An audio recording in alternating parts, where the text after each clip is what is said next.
Last week, an elected member of the Brevard County, Florida School Board made national news when she spoke at a meeting about the threats she has received from some parents and activists over her support of masks for children in school.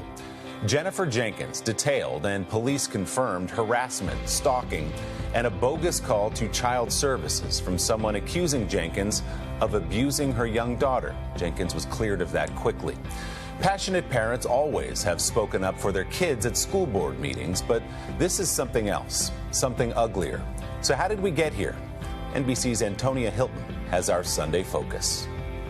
You say that I'm divisive, you're divisive. Once sleepy, predictable events. This is illegal. School board meetings and elections across the country increasingly becoming political lightning rods. I reject them following me around in a car, following my car around. I reject them saying that they're coming for me, that I need to beg for mercy.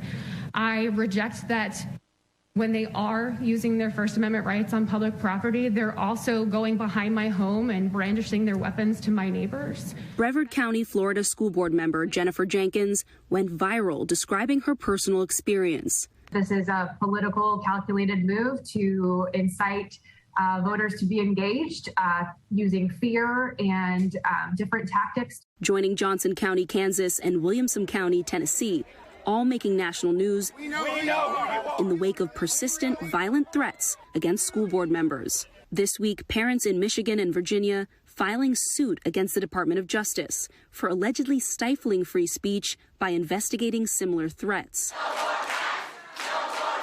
When schools reopened after COVID, masking became politicized at the national and local levels. My grandmother died of COVID because someone wasn't wearing a mask. And in the wake of George Floyd's murder, fights over critical race theory, a graduate-level study of the relationship between the law and racial inequality.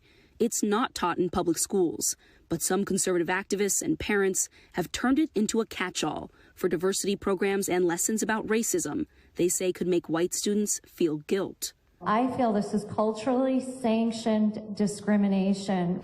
Now special interest groups and political action committees, or PACs, giving their attention and big money to what were once nonpartisan school elections. Good morning. Cecilia Robinson Woods is the only black female superintendent in all of Oklahoma. A conservative PAC raising concern over critical race theory, which is not taught in her district, sent out an email warning supporters, if we continue to allow these kinds of superintendents, school boards, and teachers to control the educational curriculum of our children, there is no hope for the future. What have you seen happen to the superintendent? Just all the crazy questions that you can possibly ask about anything racist. She's been asked. PAC leaders claim focusing on school boards is one of the most direct ways to reach real people. I said, look, that's not good enough for our kids, my kids included. Let's go do something about that. Frustrated by his children's school remaining virtual, Paul Martino launched a PAC, Back to School in PA, and pledged $500,000 to school board members that run on a platform focused on keeping schools open. If people on the other team have an opposing point of view and they want to empower parents like we're doing on a different issue, please join the party. No more masks! Turning these heated hometown battles into potential indicators of the larger political landscape. All of this has completely impeded our ability to govern and focus on our students and their success. And Antonia joins me now live in studio. Antonia, good morning. It's great to see you. So you've been covering these meetings for months and months now very closely. What seems to be driving this from parents? Because there's also a lot of outside influence. There's money coming into some of these races. That's right. There's several layers here. I mean, first, there are these two issues that are really the center of all this, and that's COVID protocols, masking, and then critical race theory, this national fight that we're seeing pop up everywhere over how to talk about American history, racism, and diversity in schools. But when you peel back what's actually happening, what you often find are that there are really well-organized, often conservative groups, people with connections to former Tea Partiers, to Trump administration allies, who are really galvanizing parents around these issues.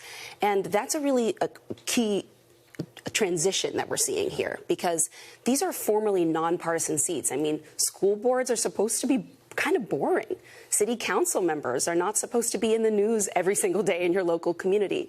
But now people are looking at them in a new light, where they are seeing them as a space where they can have serious cultural and political influence. And that's going to have an effect on communities and on future elections. You have to admire anybody who serves on a school board right now. It's such a difficult job because, as you say, back when we were growing up, it was sort of a routine gathering of the community. It's a little bit scary, and things are changing.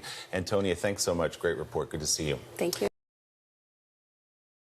Hey, thanks for watching our YouTube channel. Find your favorite recipes, celebrity interviews, uplifting stories, shop our favorite deals, and so much more with the Today app. Download it now.